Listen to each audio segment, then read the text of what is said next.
नमस्कार आपनालोक सकलोके पुनर्बार स्वागत मनस्माई मजिद बंधुসকল लगते चाওক আজি सन्धियार 7টা गुरुत्वपूर्ण खबर। प्रथमটো खबर অসমত उपस्थित कांग्रेसर राष्ट्रीय अध्यक्ष मल्लिकार्जुन खार्गे। कांग्रेसर राष्ट्रीय अध्यक्ष मल्लिकार्जुन खार्गेक विमानबंदरत उष्म आदरणी कांग्रेस नेतृत्वर। निर्वाचनी प्रचार चलाবলৈ অসমত उपस्थित হৈছে कांग्रेसर राष्ट्रीय अध्यक्षगराकी। परवर्ती खबर CRPFर ऊपर पुनर भयंकर आक्रमण उग्रपंथीर। এইবাৰ CRPF জনৰ বাহনলৈ গ্ৰেনেড নিক্ষেপ কুকি উগ্ৰপন্থীৰ আৰু উগ্ৰপন্থীৰ আক্ৰমণত শহীদ হৈছে দুগৰাকী সেনা জোৱান, লগতে আহত হৈছে আন 4 জন। এই ঘটনাত শহীদ হৈছে অসমৰ নাছিৰুদ্দিন সৰকাৰ নামৰ সেনা জোৱানগৰাকী। নিৰ্বাচনৰ ভোটগ্ৰহণৰ মাজতে মণিপুৰত ভয়ংকৰ ঘটনা। কুকি উগ্ৰপন্থীৰ আক্ৰমণত শহীদ হল দুগৰাকী সেনা জোৱান।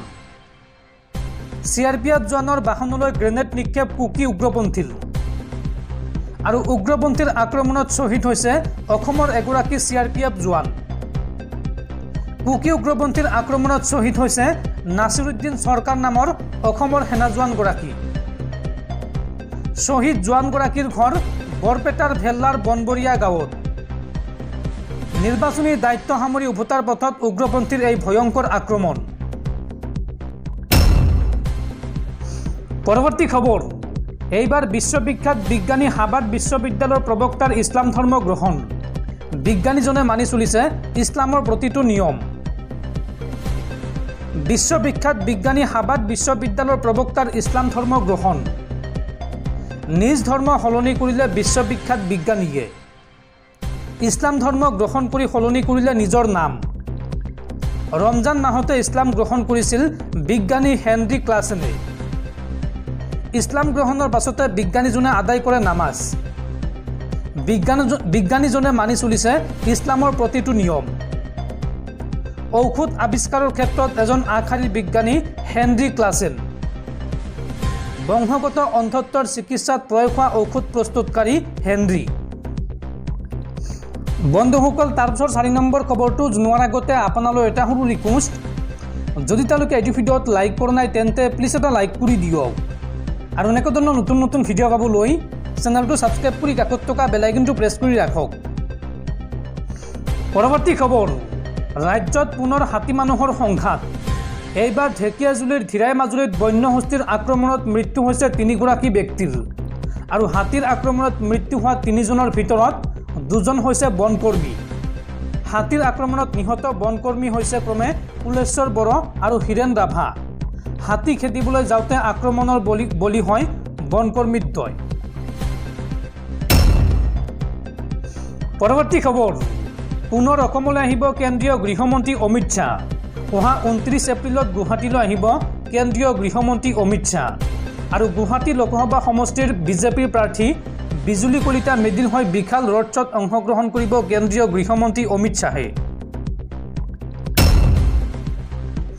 পৰৱৰ্তী খবৰ দেশৰ উচ্চতম ন্যায়ালয়ৰ গুৰুত্বপূৰ্ণ ৰায়দান। পত্নীৰ গহনাত কোনো অধিকাৰ নাই স্বামীৰ। বিয়াৰ সময়ত কইনাই লাভ কৰা গহনা স্বামী স্ত্ৰীৰ যৌথ সম্পত্তি নহয়।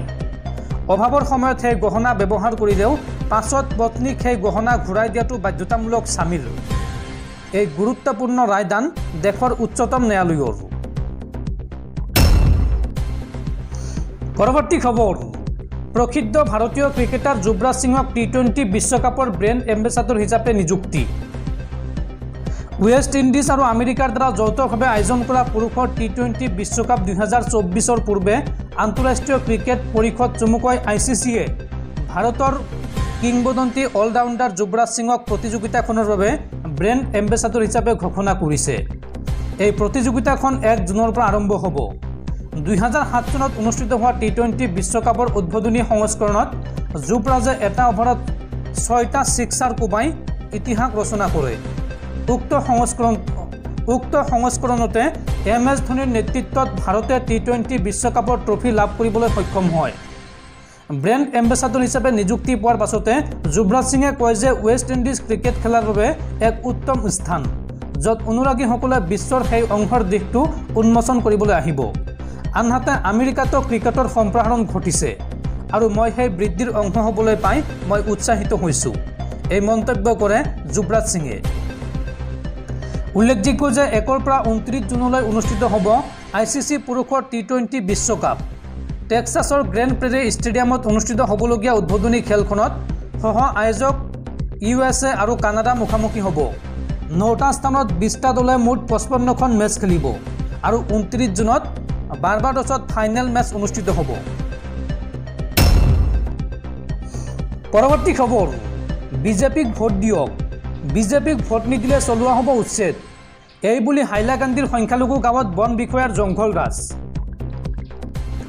গাদী দখলৰ বাবে যেন দেশৰ আইন কানুন ধোঁৱাচাঙত তুলিছে ভাৰতীয় জনতা পাৰ্টিয়ে হাইলাকান্দি জিলাত চৰকাৰী বিষয়াই সংঘটিত কৰিছে চকু কপালত উঠা এক ভয়ংকৰ কাণ্ড অভিযোগ অনুসৰি জিলাখনৰ সংখ্যালঘু সম্প্ৰদায়ৰ লোকে বাস কৰা এখন গাঁৱত বিজেপিক ভোট নিদিলে বুলডোজাৰ চলাই গাঁওবাসীক উচ্ছেদ কৰাৰ ভাবুকি দিছে বিতৰ্কিত IFS বিষয়া MK যাদৱ আৰু 8জন বন বিষয়াই বিষয়াসকলে বুটুকুচি গাঁৱৰ বাসিন্দাক এইদৰে উচ্ছেদৰ ভাবুকি দিয়াৰ পিছতেই মুখ্য সচিব বন বিভাগ MK যাদৱ আৰু আন 8জন বিষয়াৰ বিৰুদ্ধে স্থানীয় আদালতত অভিযোগ দাখিল কৰিছে গাঁৱৰ বাসিন্দাসকলে MK যাদৱৰ লগতে গাঁওবাসীক ভাবুকি দিয়া আন 8জন বন বিষয়া হৈছে ক্ৰমে শিলচৰৰ মুখ্য বন সংৰক্ষক ৰাজীৱ কুমাৰ দাস হাইলাকান্দি বন সংমণ্ডলৰ জিলা বন বিষয়া অখিল দত্ত কাছাৰ সংমণ্ডলৰ DFO বিজয় টিম্বক পালভে চেৰঙী ৰেঞ্জৰ ৰাতাবাৰী উপ ভাৰপ্ৰাপ্ত বিষয়া মনোজ সিনহা চেৰঙী ৰেঞ্জৰ বনকৰ্মী অজিত পল